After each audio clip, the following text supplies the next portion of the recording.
11.20 berarti nanti kita akan selesai.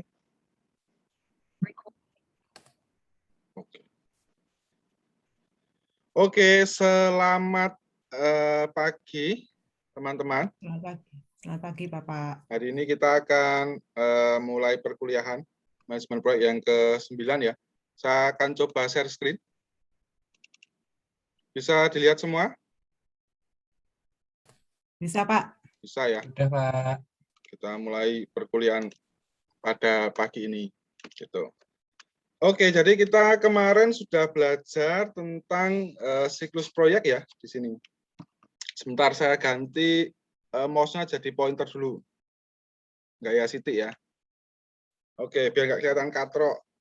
Nah, kita kemarin belajar tentang siklus proyek desain. Gitu ya. Hari ini capaiannya yang dimaksud adalah kita menguasai yang namanya formula design thinking. Design thinking itu ada hubungannya dengan siklus proyek kita ini kemarin. Gitu. Tetapi bukan ada di sini, bukan ada di tahap ini, tapi ada di tahap inisiatif. Gitu. Nah, di tahap inisiatif ini kan kita akan memberikan penawaran atau alternatif solusi kepada klien nantinya yang berbentuk ide-ide desain, gitu ya. Jadi, bagaimana cara mendapatkan inisiatif yang bagus atau bagaimana mendapatkan alternatif-alternatif solusi dari sebuah permasalahan itu, gitu ya. Kita ada di sini hari ini, masih ada di sini, gitu. Nah, setelahnya baru hal itu dipikirkan, kita bikin prototipe. Prototipe itu juga ada di siklus proyek desain, di siklus design thinking ya. Baru kita nanti pergi ke klien lama atau klien baru, gitu. Oke, itu awalnya ya. Jadi posisi kita cukup jelas ada di tempat ini, gitu ya. Kita akan ngomong masalah inisiatifnya apa, gitu. Nah, ini contoh kasusnya ya, mencari inisiatif atau membedah satu permasalahan gitu. Yang pertama paling mudah itu adalah permasalahan branding di sini. Itu. Seperti yang sudah kalian dapatkan di basic design, branding itu adalah proses yang digunakan seseorang untuk mengingatkan seseorang tentang sebuah produk gitu. Contohnya perteh-tehan ya. Kita akan ngomong perteh-tehan hari ini. Oke. Kenapa kok branding itu perlu ya? Kenapa kok branding itu perlu? Pertanyaan mudahnya itu bisa dilihat dari gambar es teh di bawah ini. Kira-kira ada yang tahu nggak es teh ini dibeli di mana, mereknya apa digunakan? Nggak ada yang tahu toh. Saya pun nggak tahu gitu. Rasa nyomot dari internet kan begitu. Nah, makanya ini butuh di branding. Kita bisa beli teh ini di mana dan apa mereknya dan bagaimana orang mengingatkan kita akan teh ini gitu. Nah, itu perjalanan yang cukup panjang ya branding itu. Jadi branding itu bukan merek, bukan logo, bukan tampilan visualnya saja, tetapi branding itu lebih ke proses pengenalan produknya. Makanya di sini ada brand dan activity-nya atau prosesnya gitu. Oke, kita lihat yang ini ya. Nah, ini langsung menjawab apakah yang dimaksud dengan branding itu gitu. Ada yang bisa jawab nggak ini teh merek apa ya? Sosro. Teh botol Sosro. Wah, Kelly pinter ya. Hebat sekali bisa lihat ini teh botol Sosro. Dari mana taunya ya? Sosro Pak. Saya lihatnya di itunya sih Pak, yang blurring itu loh Pak. Vicky juga betul. Fahni juga Ketok betul. Pak, walaupun di blur. Karena kan ada di blur kan sudah kelihatan itu ikon ada merah, ada tulisan dari yang sini ya? keluar gitu ya. Padahal nggak terbaca ya? Enggak. Nggak terbaca. Ini pun saya kasih hitam semua, tapi kita bisa tahu bahwa ini teh botol Sosro. Nah, hal itu adalah kesuksesan branding dari produk ini sebenarnya. Jadi bukan tampilan logonya, bukan hanya warnanya yang kita ingat, tetapi bentuknya, jenis kemasannya, semuanya bisa kita gunakan untuk branding. Nah, ini adalah contoh analisa permasalahan yang bisa kita tawarkan nantinya menjadi inisiatif gitu. Contohnya seperti ini. Nah, lalu permasalahan yang dihadapi masyarakat sekarang apa gitu? Paling mudahnya ya sama seperti teh botol Sosro ini gitu. Kalau hanya begini kita tahu ini ada teh botol Sosro, meskipun hitam dan ngeblur kita pun masih tahu gitu. Kita kan bukan dukun ya. nggak ada tulisannya kita bisa tahu gitu. Bukan dukun toh. Tapi ini adalah proses pengingatan kita akan produk tadi. Nah, contohnya permasalahan yang lain adalah seperti ini. Yang pertama ini ada yang bisa jawab nggak? Ini produk apa nih? Nah, kalau nama bentuknya bisa tapi produk enggak. Itu lontong kan? Ini lontong. Mbak Vicky pinter sekali ya, 100 untuk Mbak Vicky gitu ya. Yang nomor 2, arem-arem. Lontong arem-arem. Wah, Arem-arem satu bisa, lagi lontong Fani bisa. dan Vicky luar biasa. 1000 ya. Yang nomor 3, Lemper. lemper. Itu lemper modern itu. Iya, lemper-lemper apa? Keren loh ya Kontemporer. Iya. kalian Kayak ini. Serabi Solo itu, Pak. Ini lemper ya kalau di Oh, lemper, Pak. lemper. Nah, ini juga contoh branding ya, tetapi brandingnya belum tuntas begitu. Kenapa kalian bisa mengetahui bahwa ini lontong, ini arem-arem, ini lemper, padahal sama-sama pakai daun, sama-sama panjang. Gitu. Dari mana ya? Kebiasaan beli, Pak. Kebiasaan beli, ketahuan kalau sering jajan-jajanan pasar ya. Gitu. Nah, ini juga tanda bahwa kalian mengenal yang namanya branding tadi. Nah, coba kalian bayangkan jika kita memberikan inisiatif kepada pelaku UMKM-nya ini untuk memberikan satu label misalnya, atau memberi stiker warna di sini, kuning, merah, dan sebagainya. Lalu kita memberikan satu kode nama atau logo, atau berbeda di sini gitu. Plastiknya kita ganti kertas dengan metode branding yang sederhana. Maka mereka konsumen itu akan mengingat produk ini gitu. Ini produknya siapa, bisa dibeli di mana, rasanya bagaimana begitu. Nah, ini yang saya maksud tadi branding tidak tuntas tadi ya. Jadi akan meningkatkan value tambahnya gitu. Akhirnya kita mendapat inisiatif untuk maju ke klien gitu. Kita menawarkan sesuatu karena ada permasalahan di sini. Itu dia sudah punya branding, orang tahu ciri khasnya, cuman nggak ngerti ini produknya siapa. Gitu. Oke, jadi sekarang kita akan belajar dari kedua contoh teh dan makanan pasar ini. Kita akan belajar yang namanya proses design thinking atau proses mencari permasalahan hingga ke produk desainnya, gitu ya, dalam manajemen proyek. Nah, yang kita belajar ini adalah manajemen strategi untuk mendapatkan inisiatif tadi atau ide tadi, gitu ya. Baik. Nah, design thinking itu melalui 5 fase ya. Melalui 5 fase. Yang pertama adalah empathize. Perlu diingat ya, empathize itu adalah dasarnya. Jadi ini adalah langkah pertama. Gitu. Yang sering terjadi itu desainer itu langsung ke langkah 4. Gitu ya. Bikin desainnya dulu, konsepnya nanti atau idenya nanti gitu. Jadi gambar, jadi desainnya konsepnya apa ya, ngomong apa ini ya. Akhirnya baru lari ke empathize atau baru lari ke define. Nah, itu tahapan yang salah gitu. Karena kita tidak membuat desain berdasarkan permasalahan yang ada gitu. Kita membuat desain berdasarkan keinginan kita dan menyambungkannya, berusaha menyambungkannya di empathize dan define dan ideate gitu ya.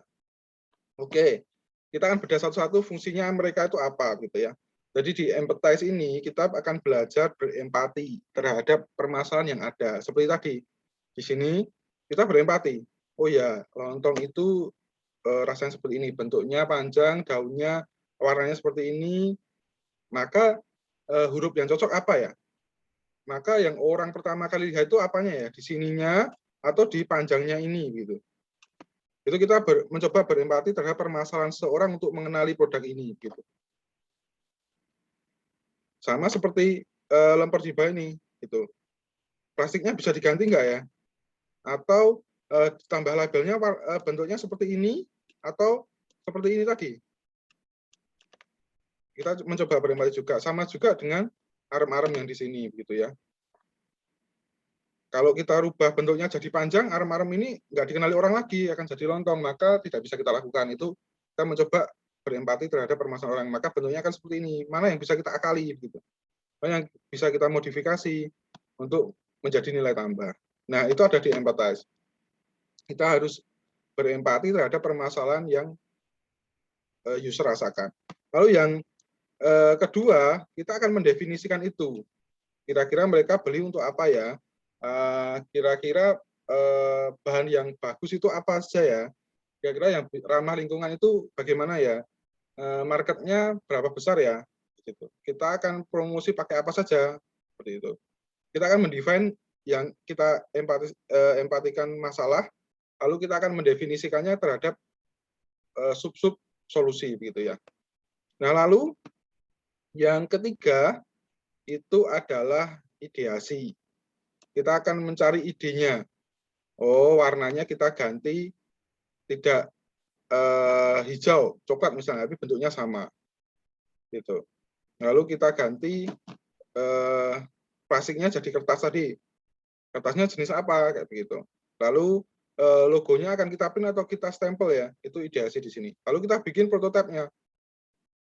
Contohnya, contoh produknya di sini. Kita bikin prototipenya berasal dari ketiga langkah ini, kedua dan ketiga, gitu ya. Baru kita ke sini keempat. Baru kita teskan. Jadi kita nggak langsung print banyak kita jual tidak, tapi kita uji cobakan dulu ke pasar. Diterima nggak gitu. Lalu kita di sini ada feedbacknya kan. Nah, dari tes ini kita akan kembali lagi ke empati dan ke define. Gitu ya. Ke empati dan ke define-nya.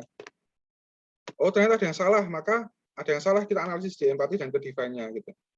Lalu setelah kita kembali feedback ini, kita masuk lagi ke ideasi di sini. Gitu ya. Bisa kita edit apanya gitu. Baik. Kita lanjutkan ya. Sampai di sini ada pertanyaan dulu? Belum, Pak. Belum ya? Bisa dipahami? Ya, Pak. Hebat sekali. Baiklah, kita lanjut ya. Nah, ini adalah contoh penerapannya. Kalau tadi adalah contoh caranya atau konsepnya, teorinya, sekarang adalah contoh penerapannya. Nah, di sini ada permasalahan yang dialami oleh turis backpacker ya, bukan turis tajir yang sewa hotel dan sebagainya, tapi turis backpacker ya. Dia tersesat saat menjelajahi pecinan Semarang. Ada yang pernah ke pecinan Semarang?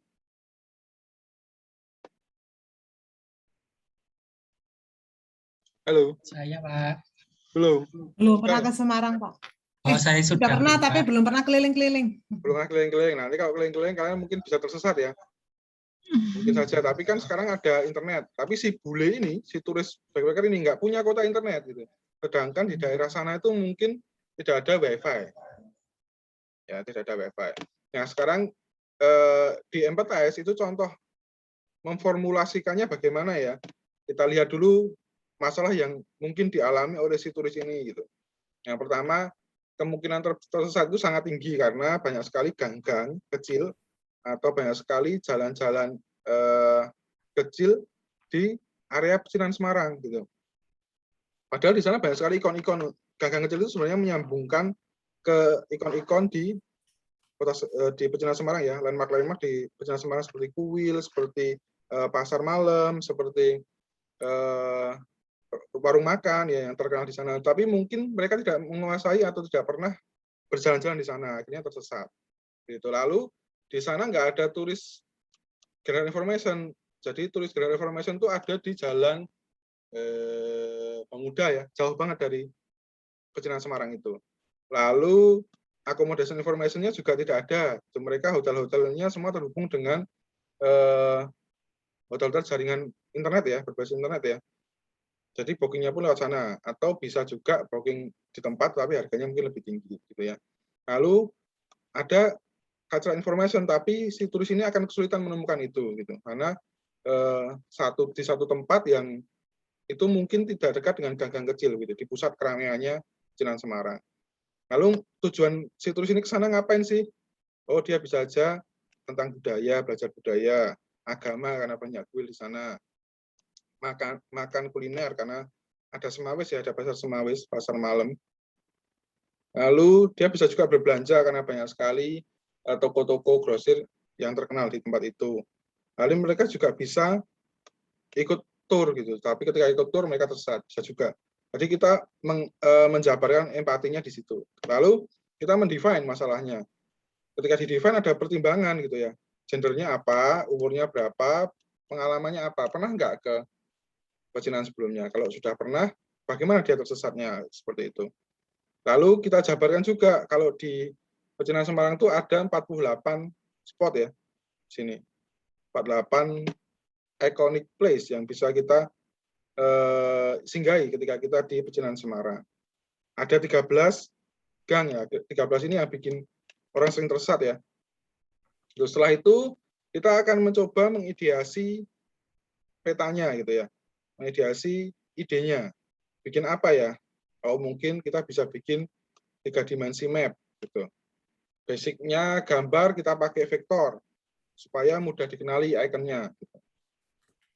Lalu kita pakai landmark-landmarknya, ikon-ikonnya gitu. Di mapnya itu juga punya legenda, punya informasi penting, lalu punya informasi umum gitu ya.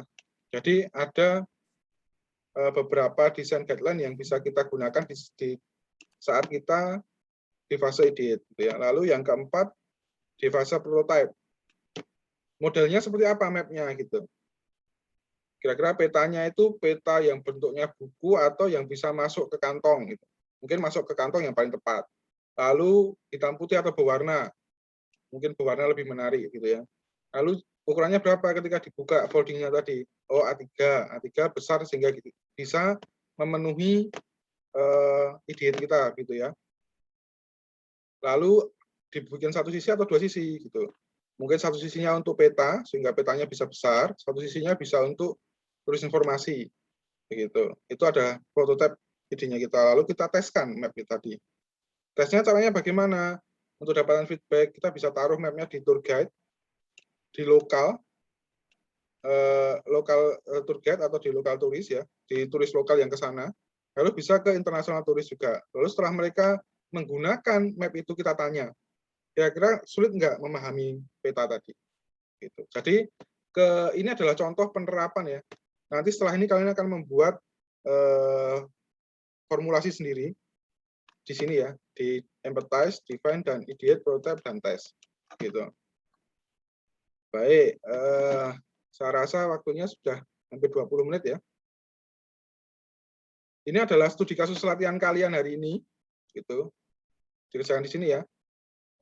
Lalu masalahnya hampir sama, cuman kita ganti tempatnya. Kita ganti di Kota Lama ya.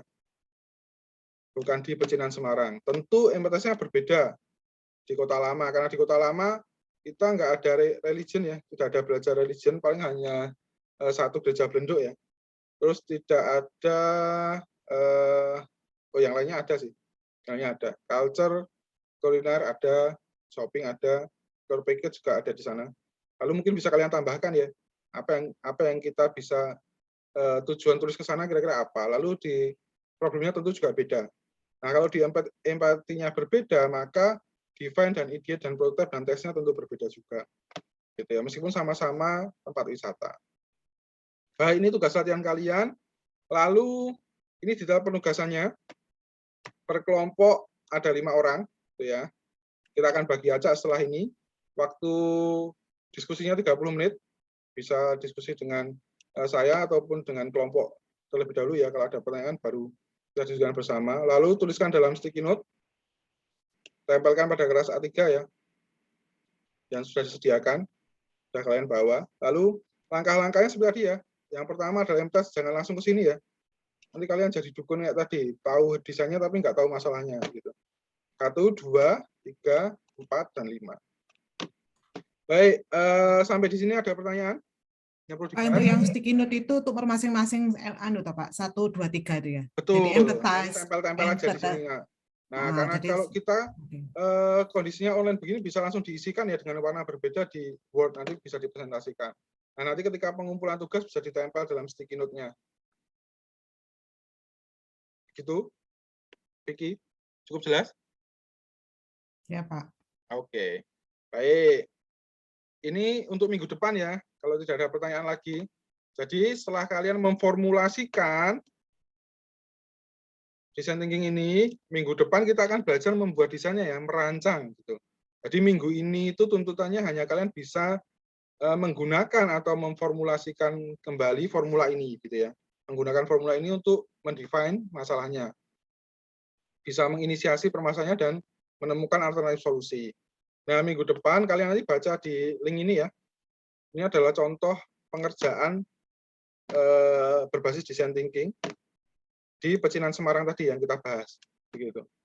Kalian bisa klik link ini, nanti langsung terhubung dengan papernya di sini ya. Paper ilmiahnya. Kalian baca untuk persiapan pertemuan kita minggu depan. Gitu. Itu ya. Baik. Terima kasih. Mari berdiskusi begitu ya. Kita akan bagi kelompoknya ya. Kalau ada pertanyaan nanti langsung tanyakan saja. Terima kasih.